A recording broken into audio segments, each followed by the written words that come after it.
well, just a couple more ideas to share with you. Now, I did look when a lot of people came in here tonight, and I did see a few familiar faces from the various flower club worlds in this locality. But I also saw a lot of people who've probably come along because you want to support this amazing church and raise some vital funds for its ongoing posterity and upkeep. But I thought, I bet loads of them don't really bother with flowers. I bet loads of them just bung it in. Yeah? So this is for the bunger-inners, okay? And this is what happens to me a lot, ladies and gentlemen, because I've got a cutting garden back at home where I live and grow lots of things for working with. But sometimes, certainly in summer months, you've got a plethora, you've got so many flowers. And, I'll think, well, I'll get a nice bunch and I'll give it somebody. I'll go for coffee at friends or whatever and I'll take them a bunch of flowers along and I'll say, oh, I brought you a few flowers from the garden. So, oh, Jonathan, you are kind, thank you. And then they'll get a vase like this and they'll do that. They'll do this a few times like that. And they'll say, what do you think? And as I'm slowly dying inside, I say, oh, you have made a good job of that. But you don't have to be a bunger-inner all your life.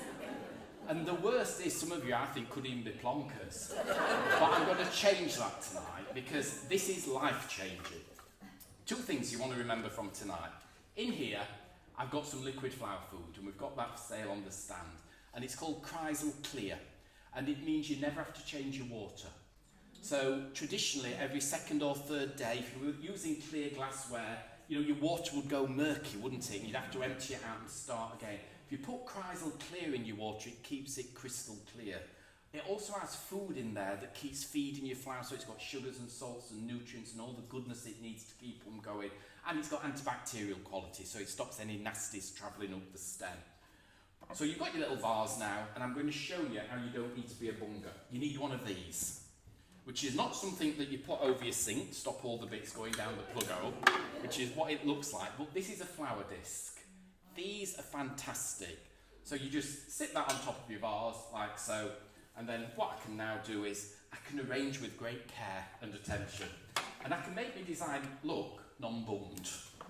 So these little holes here just facilitate you placing stems through, and you can just arrange straight into there, dead easy. Well, I've been teaching flower arranging for many years, for 36 years, and flower arranging and floristry for 36 years. And, over those years, it's so lovely because you meet so many people who have gone on to have shops and businesses and, really sort of progress up the floristry ladder. And it's nice, but it does make you feel old when sometimes you're at events and they'll come along and they'll say, it's all down to you, Jonathan, that, you whet my appetite with flowers and we used to come along to your flower arranging classes. And one of my first jobs when I left uni was at a garden centre, which was called Foster's Garden Centre in Rotherham, which I know my friend Diane Shelton, who's here tonight, used to come to those classes. And I used to teach classes there 2 nights a week. So I would work all day at the garden centre. We would start at 9 and it finished at 6. Then at 6, I would transform their coffee shop into a little floristry school. And I would be probably about 22, 23 at this time. And I used to teach there for 2 nights. So for 2 nights of the week, I used to have 30 ladies come in. And we did flower arranging up in their coffee shop. So I rented the coffee shop from them for those 2 nights. And then we would finish usually about 9:30. They'd make their arrangements, have a gossip and a cup of tea. And then it was left to clear it up. And it used to have a seagrass carpet, those natural fibre carpets. And you can imagine all the bits of 30 people snipping and clipping in that carpet. And the garden centre used to have one of those terrible, well, I think they are, Henry Hoovers. That whether you suck or blow, it does nothing. It's absolutely hopeless. So it used to spit out more than it sucked. It used to get jammed that many times. And I had to get all the bits up, put all the tables back out, ready for it opening the next morning, go back home and then be back there again for, start of the day. And I did that 2 nights a week plus working full time. And then you hear some people say now, which makes me laugh enormously, oh, I did a 9-hour shift the other day, or, I worked 12 hours an hour, I'm so exhausted. And you think, really?